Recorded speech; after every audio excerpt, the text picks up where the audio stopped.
네, 여러분 123페이지 우리 이제 조각 10번째 지급이자 송금불산입 함께 보도록 하시겠습니다. 자, 여러분 지급이자 송금불산입 보시면은 5문제 중요한 파트죠, 여러분. 6번 회차를 분석해서 우리 5번 나왔다는 거는 뭐 거의 나온다고 보시면 돼요. 뭐 안 나올 확률도 3년에 한 번 정도 안 나오긴 하는데 준비한 입장에서는 이 정도면은 여러분 그냥 나온다고 보고 준비하면 되겠죠. 자, 지급이자 송금불산입 쪽을 보겠습니다. 자, 페이지를 넘어가서 51번입니다. 우리 문제는 51번. 자, 지급이자 송금불산입에 대해서 물어봅니다. 일단 한 번씩 보기부터 한 번씩 볼게요. 1번 거래일 현재 주민등록표에 의해 거주 사실이 확인된 채권자가 차입금을 변제받은 후에 소재불명이 된 경우에는 채권자 불명사채 이자로 보지 않는다. 맞는 표현인데요. 자, 여기 유의해야 되는 표현입니다. 여기 소재불명이 되어서 보통 여기 소재불명이 됐다는 거는 이제 뭐 지금 이제 그 어디 있는지 알 수 없고 말 그대로 소재를 알 수 없는 상황이더라도 이게 이제 단서 조항으로서 거래일 현재 주민등록표에 의해서 거주 사실이 확인됐다면 그 후에 소재불명이 됐더라도 지급하는 이자를 채권자 불분명한 걸로 보지 않겠다라는 거예요. 자, 밑에 정리한 거를 볼게요. 기본적으로 채권자 불분명 사채 이자는 지금 우리는 여러분 어떤 입장이냐면 법인이지 지금 법인세 하고 있잖아요. 법인이 돈을 빌려서 이자를 상대방한테 줬다는 거예요. 여러분 돈을 빌리고 거기에 이제 그 대가로서 뭐 이자를 줬다라고 하면 회사 입장에서 그 지급한 회사 입장에서는 비용 처리, 이자 비용이라고 되겠죠. 내가 돈을 상대방한테 빌린 대가로 돈을 주는 거니까 이자 비용이 되는 거예요. 그죠? 기본적으로 그런데 여러 사유에 의해서 그 지급 이자를 송금으로 인정하지 않는 경우들을 지금 이 파트에서 보는 거예요. 이 조각에서. 아셨죠? 뭐 제재의 목적인 것도 있고 뭐 비용 처리하지 말고 자산으로 처리해야 되기 때문에 송금불세하는 경우도 있고. 자, 공통점은 뭐다?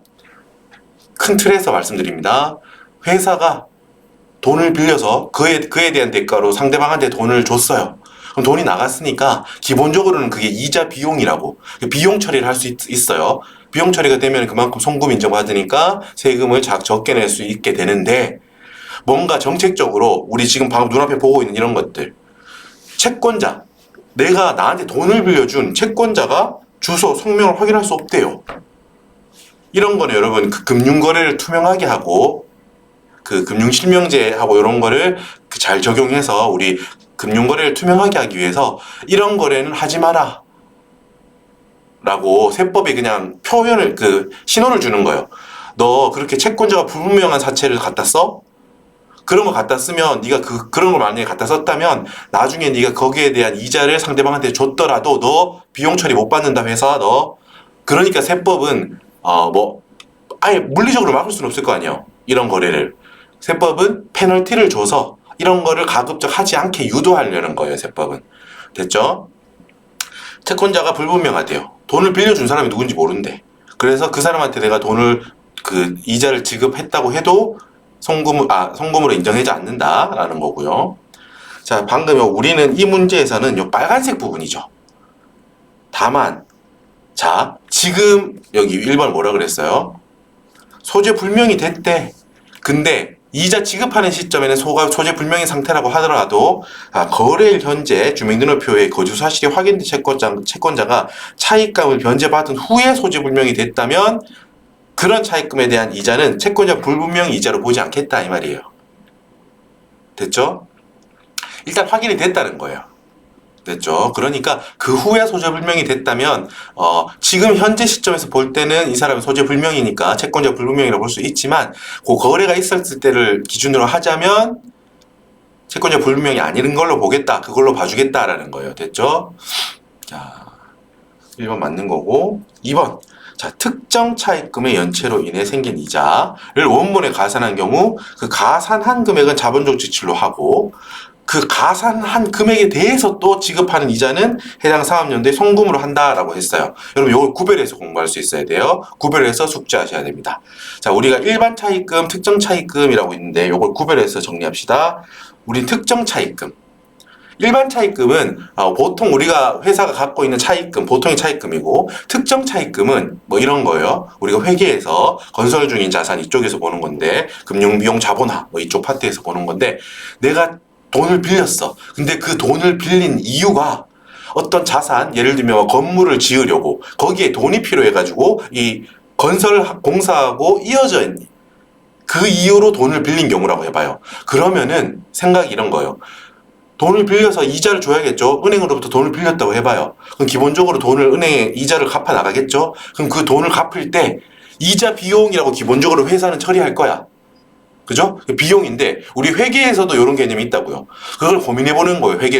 회계에서도 금융비용 자본화라고 해서 이거 내가 돈을 빌린 이유가 내가 어떤 자산을 만들기 위해서 장기간 건설하는 이런 자산에 돈이 많이 들어가고 하니까 돈을 빌린 건데, 그렇기 때문에 이 자산하고 연결되어 있는 걸로 보면 이 자산을 위해서 내가 돈을 빌린 거예요. 자산을 만들기 위해서. 그러니까 그 돈을 그런 차입금에 대한 내가 지급하는 이자는 이 자산하고 연결이 돼 있으니까 이 결국 자산의 취득원가에 넣을 수 있지 않을까? 그런 거에 대한 거를 우리가 회계에서, 우리가 뭐 회계 신문할 때는 이 파트가 잘 안 나오기 때문에 모르실 수 있는데, 지금 여기가 그 내용을 하는 거예요. 자, 조금 다르다고요. 세법에서도 일단 비슷한 이슈로 그래, 그런 경우 좀 자산으로 처리될 가능성도 있겠다. 특정한 경우는 이자 비용 송금 처리하지 않고 그거를 송금불상립 유보해서 자산에 연결되어 있는 이 차입금하고 연동되어 있는 이 자산의 자산가액을 올려줘야겠다. 이렇게 생각할 수 있다고요. 그거에 대한 차이는 있어. 회계 관점과 세법 차이가 디테일하게 다른 점은 있는데 기본적으로는 그런 거라는 거예요. 자, 일반 차입금이 있고 특정 차입금이 있는데, 특정 차입금은 말 그대로 내가 어떤 건물을 짓고 있어. 근데 이 건물 딱 지을 용도로 특정되어 있다는 거예요. 딱 이렇게 고리가 연결되어 있는 느낌으로 보시면 돼요. 그러니까 특정 차입금은 결과적으로 이거는 정말 자산에 연결이 강하게 되어 있구나 라는 거예요. 보세요. 그리고 특정 차입금의 연체로, 이건 연체. 특정 차입금을 원래 갚았어야 되는데 못 갚아서 연체가 됐어. 연체로 생긴 이자가 있어요. 그 이자를 여러분 원본에 가산한 경우는 여러분 뭐다? 그때는 그 연체 이자 부분은 사업연도의 자본적 지출로 한다는 거야. 이게 바로 자산의 취득가액에 더해준다는 뜻이에요. 이게 요거 하나 알아두시고요. 우리가 여러분 이런 거 할 때 회계까지 다 들어가서 물론 거기까지 깊이 있게 하고 다 비교하고 이러면 실력이 좋긴 하겠지만 우리의 지금 그 강의 목적이 그런 게 아니기 때문에 적당히 회계와 세법의 개념 정도 뭔지는 알아야 그래도 공부가 되니까요. 이게 어떤 개념인지는 이렇게 어렴풋이나마 추상적으로나마 이게 이런 개념이구나 정도까지만 알면 돼요. 회계하고 세법하고 우리가 모든 걸 비교할 수 있으면 그게 최고긴 하지만 그렇게까지 하면은 주화 인마에 들 확률이 아주 높기 때문에 조사위원 우리가 200점 맞을 게 아니잖아요. 100점 맞으면 합격이기 때문에 과하게는 하지 않겠다라는 거예요. 자, 돌아와서 자, 여러분 원본에 아까 전에 연체 이자를 가산했다고 했죠? 원본에 가산했다는 거야. 그죠? 근데 원본에 가산한 금액 연체 이자 부분에 대해서 여러분 또 연체가 돼서 또 이자가 생겼다고 해봐. 여러분 그거는 또 자본적 지출로 해서 또 할 수는 없어요. 그거는 그냥 송금을 한다는 거야. 한 번만 이렇게 머릿속에 생각하세요. 연체가 됐어? 그럼 그 연체 이자는 한 번만 자본적 지출로 엎을 수 있구나. 엎은 거에 대해서 또 만약에 그 연체가 또 돼가지고 연체 이자 부분에 대해서 또 연체가 됐다. 그러면은 그거는 다시 자산에 엎지 말고 송금으로 마무리하겠다는 거구나. 비용 처리한다는 거구나. 이걸로. 이렇게 받아들입시다. 이거 되게 많이 나와요. 이 문구. 반대로도 많이 나오거든. 그러니까 이거를 반대로 틀린 걸로 해서 많이 나온다고. 틀린 걸로도 고쳐서 많이 나온다고. 일단 여러분 특정 차입금에 관한 거고요. 연체로 생긴 이자를 원본에 가산했으면 그건 자본적 지출로 볼게. 오케이.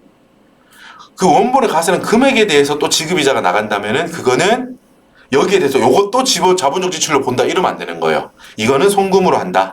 비용으로 번다라는 거야. 요렇게 정리하겠습니다.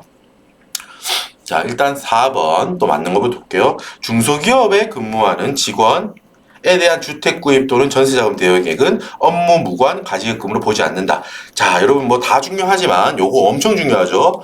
여러분 지급이자 송금 불산입 그리고 여러분 가지급금 인정이자 요 하나하나 우리가 해나갈 건데요.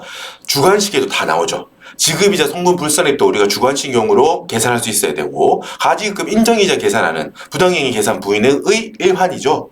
그죠? 그것도 계산할 수 있어야 돼요. 자, 그때 여러분 방금 제가 말했던 거 지급이자 송금불산입하고 가지급금 인정이자 할 때 공통점이 업무 무관 가지급금에 대한 그런 제재란 말이에요. 그 제재를 할 때 자, 우리가 앞으로 많이 보게 될 겁니다. 자, 잠깐만요. 자, 정리되어 있는 거는 여러분 많이 보게 될 건데 여기 일단 4번 우리 보고 있잖아요. 자, 여러분 이 빨간색 다음은 특수관계인한테 빌려줬더라도 업무하고 무관한 걸로 보지 않을게 라는 뜻이에요. 이거 알았죠? 여러분 이렇게 해석하면 안 돼요. 가지급금으로 보지 않는다. 이게 포인트가 아니야. 업무하고 무관한 가지급금으로 보지 않겠다. 이런 포인트예요. 자, 정리 짧게 한번. 여러분 가지급금이란 뭐라고 했죠? 우리 앞 클립에서 했어요. 가지급금이라는 건 일단 자산이야. 자산. 그죠? 이 회사가 갖고 있는 자산인데 이 가지급금은 여러분 회계사 명칭이 뭐라고 있나요? 대여금이라고. 대여금. 우리가 상대방한테 돈을 빌려주고 회사가 그걸 받을 수 있는 권리. 그죠? 나중에 돈이 들어올 수 있잖아. 돈이 들어오게 되니까 돈이 들어오게 할 수 있는 회사 입장에서의 권리야. 그리고 거기에 대해서 나중에 뭐 이자도 받을 수 있을 거고, 그죠? 그럼 이자 수익이 날 거고. 아무튼 대여금을 세법에서는 가지급금이라고 부른다라고 하는 거야. 자, 근데 문제는 뭐라고?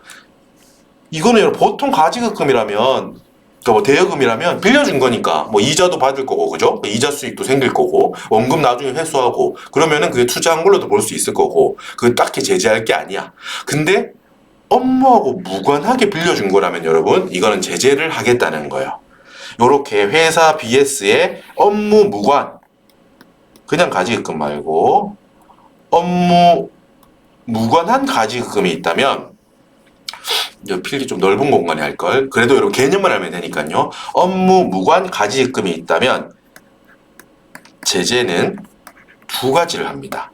두 가지 제재를 세법에서 해요. 이중 제재를 한다고. 이중 제재.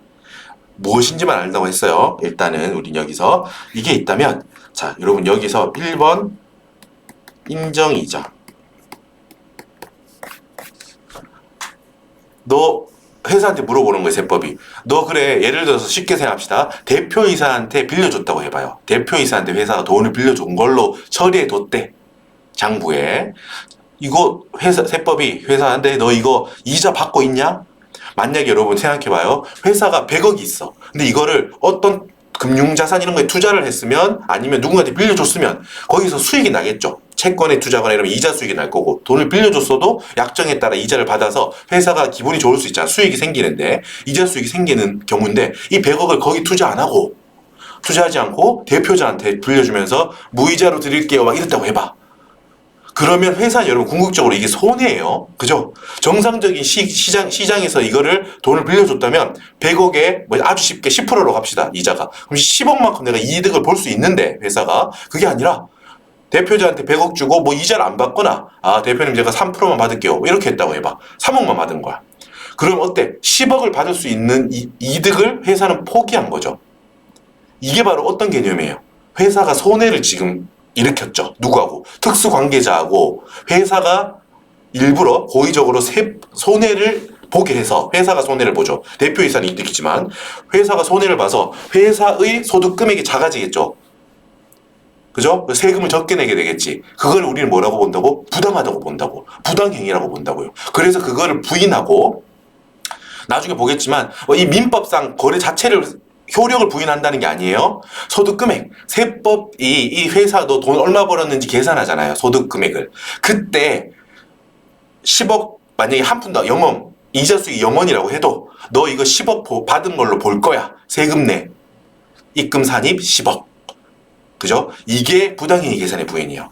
여기서 여러분 인정이자를 적당하게 받고 있냐? 그러니까 시장이자 받아야 될 이자를 우리가 인정이자라고 해요. 인정이자. 여러분 인정이란 거 인정이자 네가 받았든 안 받았든 나는 이걸 받은 걸로 볼 거야 라고 생각한다는 거예요. 지금 세법은. 아까 예를 들자면 100억을 빌려줬다 대표이사가. 그리고 만약에 시장이 적정한 이자율이 10%라고 하면 회사도 네가 안 받았든 받았든 나는 10억 네가 이자 수익을 본 걸로, 이자 수익을 10억 네가 얻은 걸로 볼 거야. 세금 내. 이거잖아요. 그죠? 자, 그래서 일단 업무무관 가지급금이 있으면 인정이자에 대한 체크를 합니다. 만약에 여러분 이 경우에 회사가 10억을 적정하게 받고 있어. 그럼 세무조정 할 게 있습니까? 없습니까? 없어. 일단 인정이자 금액만큼을 받고 있는지를 보는 거야. 회사가 잘 받고 있대. 아, 그러면 뭐 특수관계자라고 하더라도 적정한 이자를 받고 있다면 오케이. 세법은 넘어가요. 이게 1번이야, 1번. 자, 2번은 이 업무무관 가지급금에 대한 두 번째 제재는 뭐냐 하면 이게 바로 지금 하고 있는 지급이자 송금불산입이에요. 자, 이건 뭐냐면 필기 위에 막 덮어 쓰고 있는데 개념만 알자는 거예요, 지금. 자, 여러분 위에서 지금 이런 상태죠. 업무무관 가지급금에 이렇게 자산이 있잖아, 지금 왼쪽에. 그죠? 근데 여러분 이 상황에서 대변에 여러분 회사가 부채가 이만큼 많이 있대. 부채. 이만큼 있대. 그럼 이 부채에서 여러분 뭐가 나와요? 이자 비용이 발생하겠죠. 회사 입장에서는. 현금이 나가고 차변에 뭐 이자 비용 쉽게 생각합시다. 그렇게 이자 비용이 발생할 거야. 그죠? 자, 여러분 이러면 이런 경우 이제 이해되시겠죠? 이런 경우를 이해하고 계시죠? 그렇다면 계속 이어서 자, 세법은 이렇게 말하는 거예요. 야, 너 지금 부채가 이렇게 대변에 너한테 이만큼 있는데 대표자한테 그렇게 업무 무관하게 빌려줄 돈 이만큼 있으면 이 부채나 갚지 임마. 이렇게 생각하는 거야. 아시겠죠? 그러니까 아까 말했지. 이런 지급이자 불산입 지급이자 송금불산입을 통해서 회사는 세법은 가능하면 이런 거 하지 마라. 제재를 하려고 하는 거라고요. 지급이자 송금불산입은 여러분 회사가 나간 이자 비용이 있을 거예요. 돈 현금이 나갔다는 거야. 이자 비용. 여기에서 여러분 일단 러프하게 분모에다가 부채 지금 여기 있는 대변에 있는 큰 금에 있는 거야.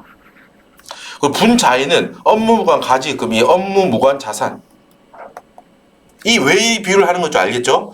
전체 부채가 이 이자 비용하고 연결돼 있잖아요.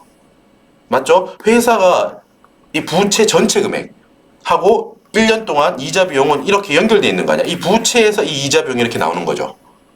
그죠? 총 이자 비용이 아니야. 총 이자 비용. 근데 이 중에서 뭐 얼마만큼을 제재하고 싶다고? 부채 중에 야, 너 이렇게 업무 무관해서 자산 빌려줄 돈 있으면 이 부채 일부를 갚지 마. 이렇게 한다고. 그러니까 제재의 비율이 이제 딱 나오죠. 전체 부채 중에 회사가 차변에 이렇게 자산으로 업무 무관 자산을 갖고 있는 비율.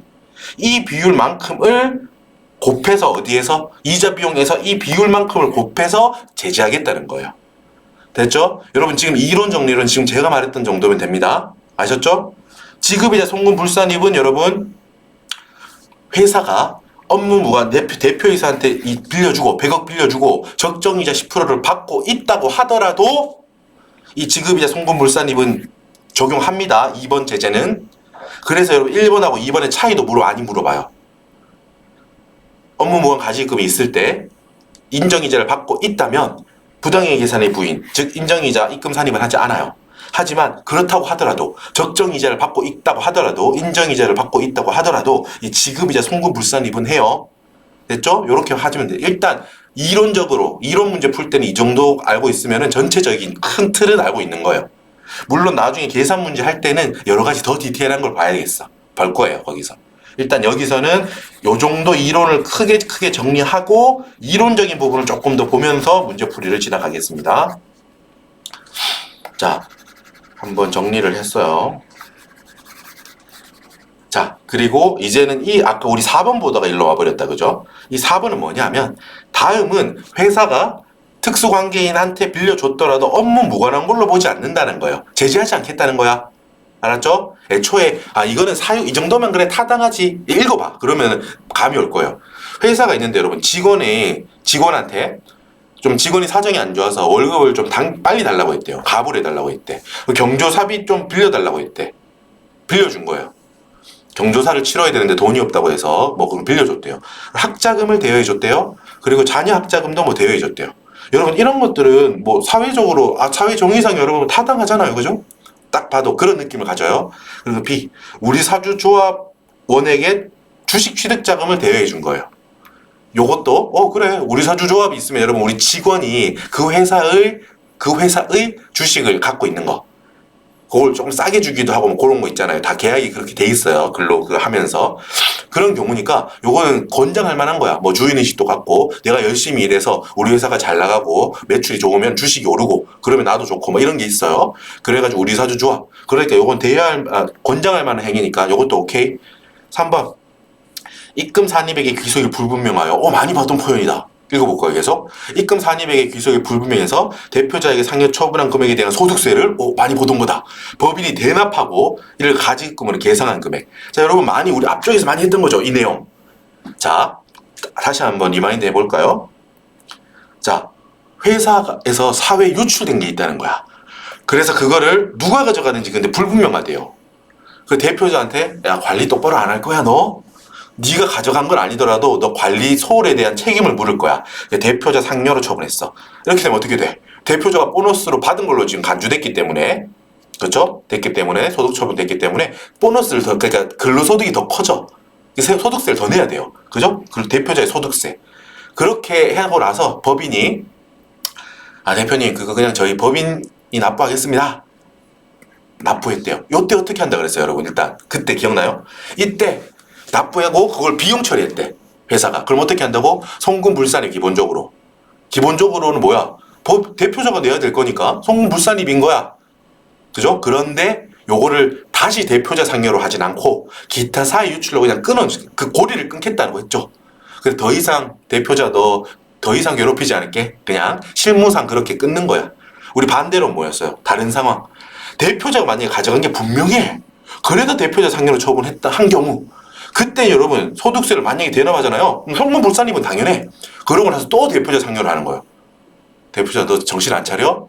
너 네가 돈 가져가 놓고 네가 세금 내야 될 거 아니야? 이렇게 해보는 거예요.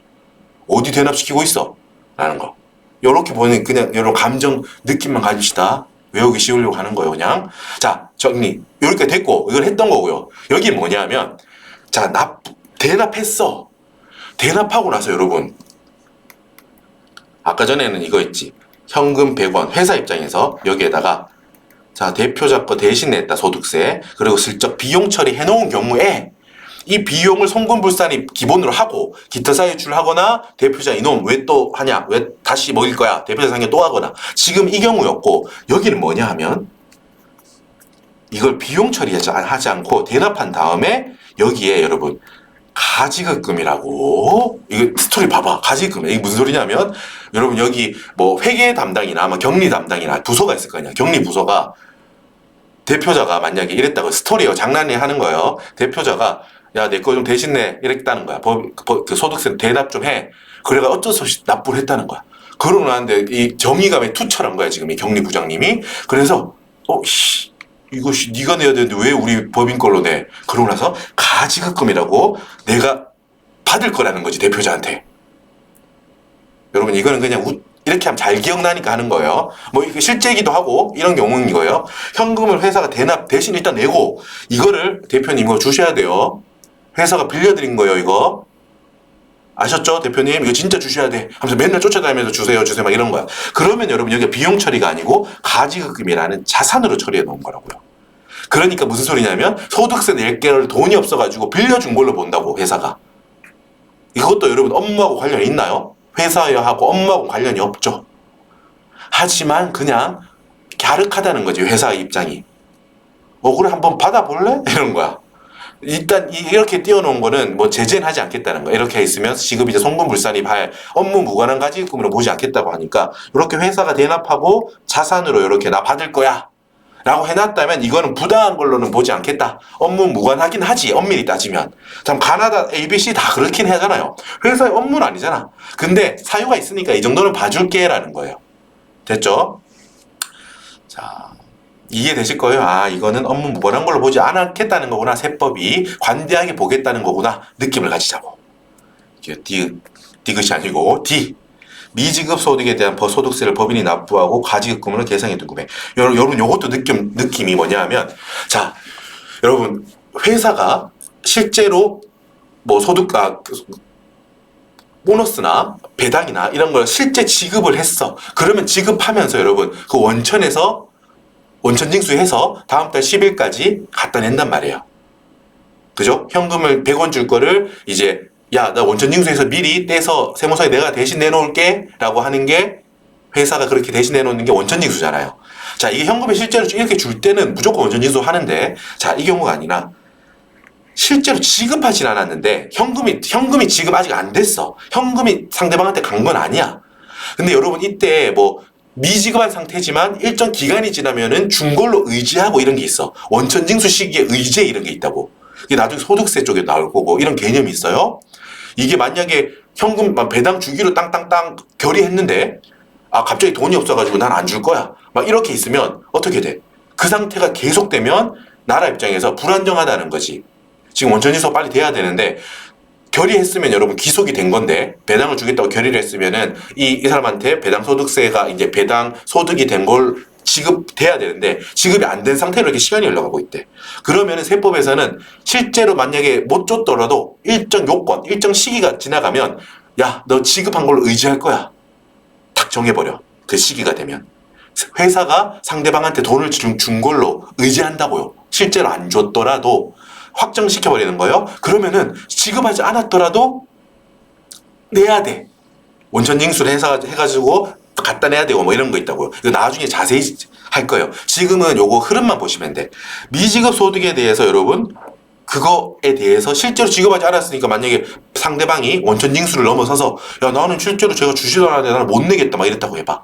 그러면 법인이 알겠습니다. 제가 그거 대신 내드릴 거야 하고 한 거야. 지금 C하고 D 비슷하죠. 그래서 결과적으로 여기 봐야 될 거는 법인이 대신 납부하고 일단 대신 납부하고 받으려고 자산으로 계상해둔 상태를 보는 거예요. CD는. 이거는 뭐다? 아, 갸륵하다. 그래. 세법이. 그래, 네가 그렇게 받을 거면 업무하고 상관없이 대신 낸 거기 때문에 업무 무관 가지급금이 맞아. 엄밀하게는. 하지만 이거는 봐줄게 라는 거. CD 이해하시죠? 여러분 제가 지금 이야기를 길게 하고 있는데 이게 많이 나오기 때문이에요.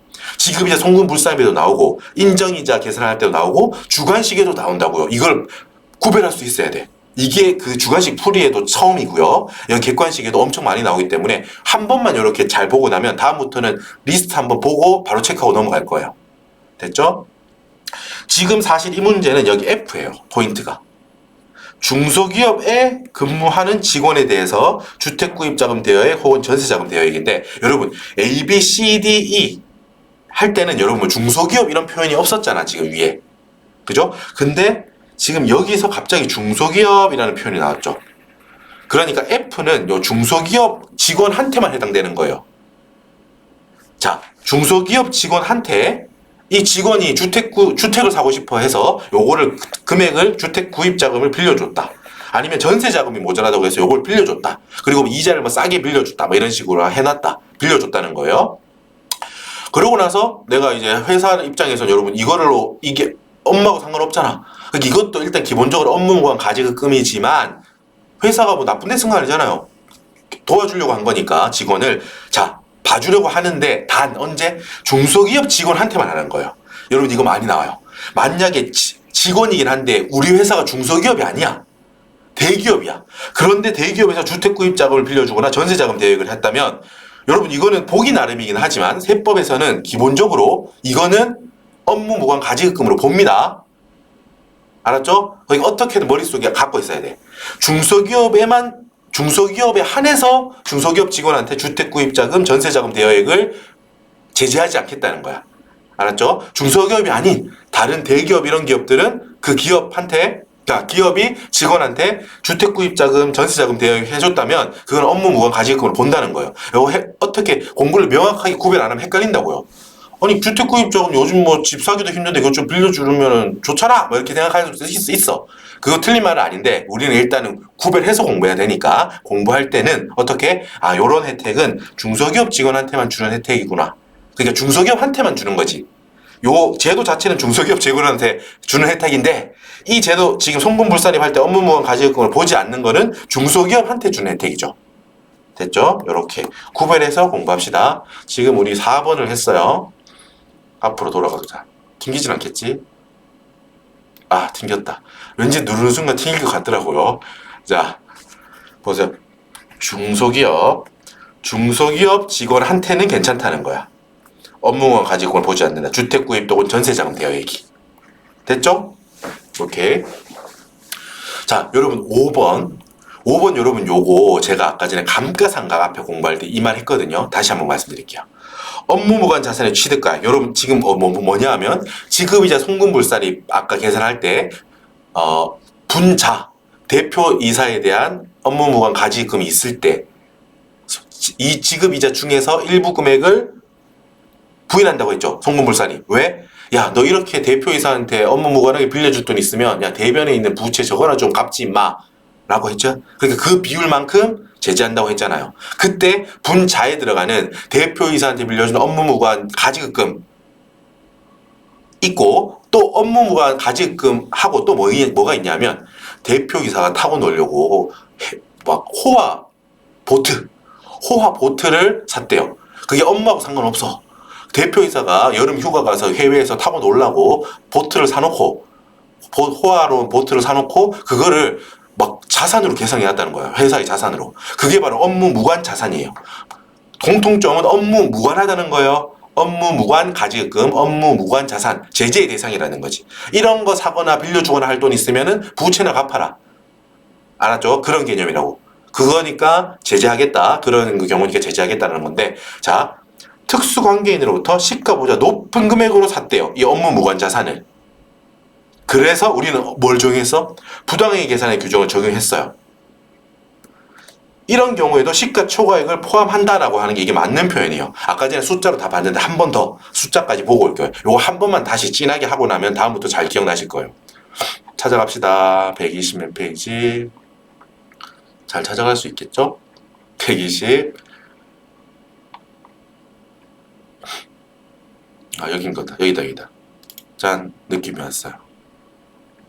자, 여러분 요거 다시 한번 말씀드릴게요. 여러분 100원짜리 시가 100원짜리를 특수관계자한테 130원에 비싸게 샀어요. 특수관계자가 아닌 사람한테 비싸게 샀다면 정상 가액 범위까지는 취득가액을 인정하잖아. 근데 우리는 지금 부당행위 계산의 부인, 즉 특수관계인하고의 거래야. 특수관계인한테 100원짜리 시가 100원짜리를 130원에 샀대요. 그럼 여러분 이거 어떻게 했어? 너 취득원가를 뭘로 봐요? 세법은 100원으로 보죠. 시가로. 그러니까 송금 산입 30 마이너스 유보로 세법상 해당 자산의 취득가액을 100원으로 만들었어요. 이게 부당행위 계산의 부인이라고. 송금 산입 30원에서 자산 깎아내고 그 금액에 대해서 입금 산입 30원에서 상대방한테 이익을 분유한 걸로 세금 내라고 한다고. 이중세무조정 이렇게 들어간다고요. 고가 매입할 때. 자, 이제 여기 핵심이 이거예요. 그래서 세법상 금액이 100원이 됐단 말이에요. 그러면 아까 위에서 이렇게 분자 분모 제재하는 요 취득가액이잖아. 지금 요 자산을 요 금액만큼을 제재하겠다는 거잖아. 이 전체 부채 중에 비율, 요 자산 비율. 요 자산 비율 계산할 때 여러분 이미 세법상 이 자산은 100원으로 깎여 있어요. 마이너스 유보가 30 있는 거야. 그런데 여러분 제재를 더 크게 하려는 거야. 이 세법은. 그래, 세법상 취득가액이 100원이 됐지만 세법 나는 너 제재할 거야. 회사 너 제재할 거야. 이렇게 부당행위 한 너 제재할 거야. 지급이자 송금불산입 계산이 대상이 되는 여기 지급이자 업무무관 자산 금액을 계산할 때 제재 차원에서 세법상 취득가액 100원이 아니라 시가 초과했던 그 부분 있죠. 30원. 요걸 다시 더해준다는 거야. 요 계산할 때만 세법상 취득가액을 바꾸는 게 아니에요. 이걸 계산할 때만 제재 차원에서 여러분 분자잖아. 분자가 커야 여러분 뭐가 어떻게 돼? 송금 불산입되는 금액이 커질 거 아니야 지금. 제재받는 비율이 커지겠죠. 분자가 커져야. 그죠? 그렇기 때문에 이때만 제재 차원에서 30원을 더하겠다라는 거야. 계산식상 분자 금액이 커지면 그만큼 송금 불산입 금액이 커진다고요. 그렇기 때문에 됐죠? 다시 앞으로 갑시다. 지금 134고 1번으로 가야 되네. 1번으로. 이게 어떻게 한 번에 갈 수 있는 방법이 있을 것 같기도 한데 여러분 일단 볼게요. 자, 페이지 이동 번거롭네. 이건가? 안 되는데.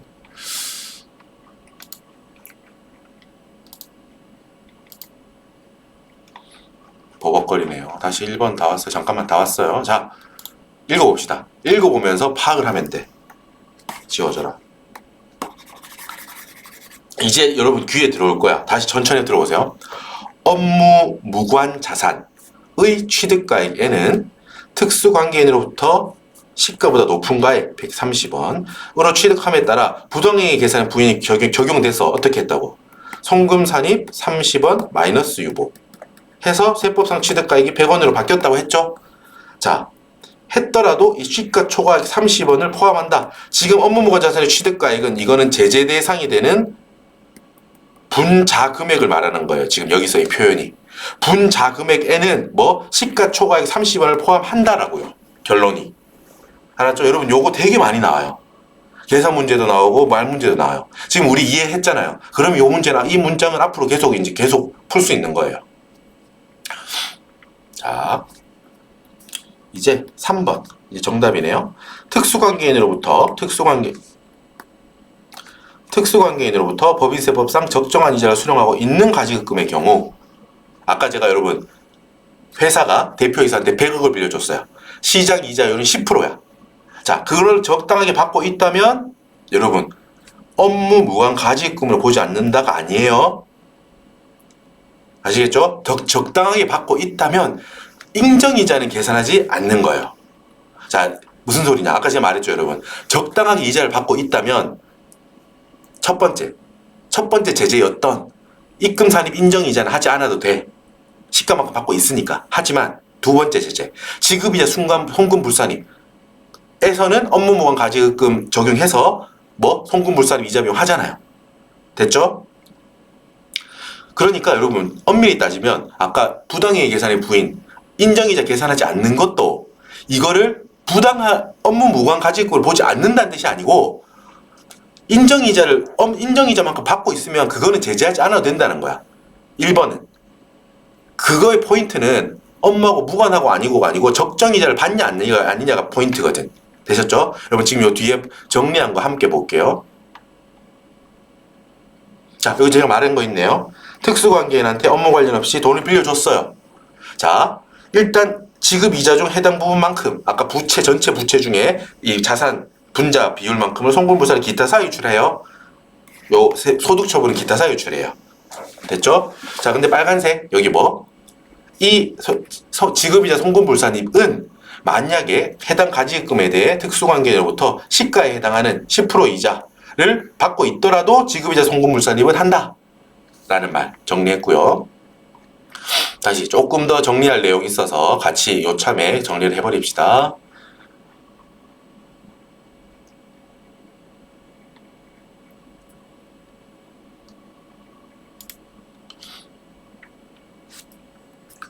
자, 위에 CF1, CF2 여러분 비교요, 비교 컨퍼런스 뭐 이런 뜻이었던 것 같아. CF1 자, 적정이자를 수령하고 있다면 지급이자 송금불산입을 적용하여 방금 봤던 거 그 말 그대로야.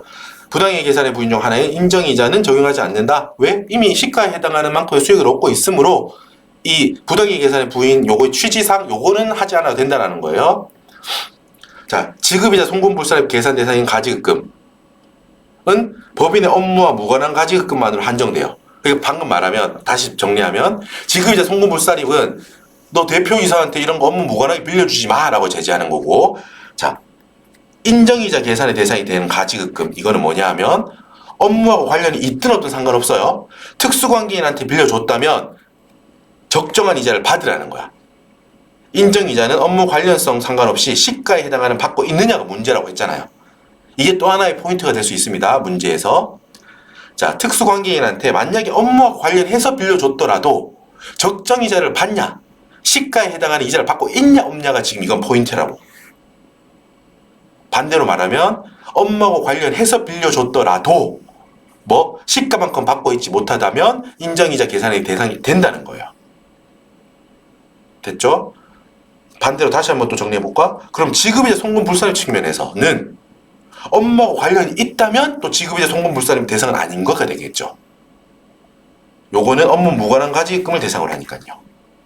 됐죠? 여러분 조금 깊이가 있어요. 요거는 헷갈리신다면은 여기까지 안 가셔도 괜찮아요. 아셨죠? 일단 여기 CF1까지만 참고 비교가 좀 참고네요. 참고 1까지만 잘 이해하시면 돼. 적정이자를 받고 있다면 인정이자는 계산하지 않으니까 부당이익 계산의 부인은 적용하지 않는다. 다만 적정이자를 받고 있더라도 지급이자 송금불산입은 적용을 한다. 요게 많이 나와. 방금 말했잖아요. 됐죠? 자, 이렇게 해서 정리를 했고, 여러분 이제 한 문제 풀었지만 요게 좀 그 이론 정리를 우리 많이 한 것 같아요. 그래서 잠깐 쉬셨다가 다음 문제로 또 튕겼어. 쉬셨다가 다음 문제에서 뵙겠습니다. 수고 많으셨습니다.